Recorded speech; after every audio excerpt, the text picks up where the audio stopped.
Welcome back to Express. Well, world leaders are in South Korea for a nuclear summit. They're discussing the safe use of nuclear materials. Key issues include Iran's nuclear program, as well as North Korea's launch of a ballistic rocket. Joining us now from London, Ontario is Erika Simpson. She is an associate professor of international relations at Western University, also a former vice chair of a nuclear proliferation group called Pugwash Canada. So, Erika, first off, we know that Iran and North Korea are dominating this summit, arguably hijacking the original point, which was about nuclear terrorism. How realistic do you think it is to expect something to come out of this summit, though, when it comes to the obstinance that we've seen from countries like North Korea and Iran?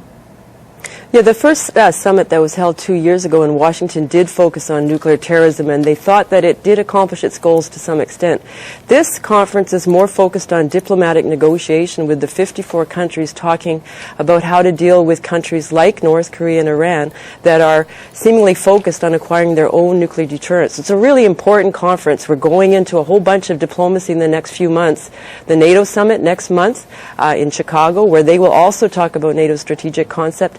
And we have a whole range of initiatives, even though this is an election year in the United States. So this is an important conference for figuring out what the world is going to do about nuclear warheads that are spreading and proliferating around the world. You mentioned the United States. They've been pleading with China to help influence the North Koreans in nuclear talks, and yet China's not listening. Why? Well, China is the most important factor in terms of affecting North Korea. They are its strongest ally. They are the ones with the clout that can push North Korea to stop developing its own nuclear missiles, to stop this rocket testing next month, which could be the precursor. The North Koreans are saying it's a satellite. It looks like they're trying to go into space, and so the Chinese are the ones that the Americans need to influence in order to change this game. China will be very diplomatic about that. We know that for years they have really hesitated to put a lot of pressure. On the other hand, we're seeing a new leader in North Korea. He's the youngest world leader, 28 years old. He's only been the leader for 3 months. And so he may be open to manipulation. He may be open to pressure from China and from the United States. We'll see. And that's why it's very exciting, because we don't have the same group of North Korean people in power. There's a new leader, and he may be open to diplomatic negotiation. Let's hope. Erika, we've certainly seen a ratcheting up of pressure, though. You know, North Korea talking about, as you mentioned, the space launch next month, but the U.S. and South Korea saying that more sanctions could come. The South saying it might just blow a rocket out of the sky if it crosses into South Korean airspace.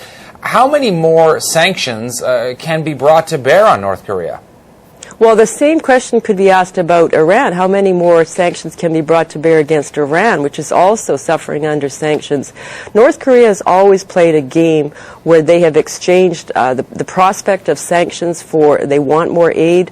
North Koreans many of them are affected by famine. If you go to the demilitarized zone where President Obama was yesterday, you see soldiers that are living on 1,000 calories, hardly any food at all. And so they need food. And in exchange for food, perhaps they're willing to step back on their nuclear program, which is underground and very hard to detect. So even the CIA and the National Security Agency are not certain how many nuclear bombs that they've developed, 6, 12, 14. The maximum estimates are that they have 14. The Iranians have no nuclear weapons yet. And so all of these countries are meeting there to talk, and behind the scenes, that's where I hope that we'll see some change. And so let's talk about Iran, because it's agreed to hold talks about its nuclear program on Friday, April the 13th. So is Iran sincere in holding those meetings? Pardon me, I didn't hear that question. Is Iran sincere in holding those meetings? Realistically, will they actually happen? That's hard to say as well. Iran is divided within itself, and whether President Ahmadinejad will have the power to actually say that they'll develop nuclear weapons or not is debatable. Most people in Iran are a little mystified, but also usually in favor of developing their own nuclear weapon. They're not informed. When I've been interviewed by the Iranian media, I'm always surprised by how they think they should have the right to have nuclear energy, and they confuse that membership in the NPT, the right to have nuclear energy, with the right to have nuclear weapons.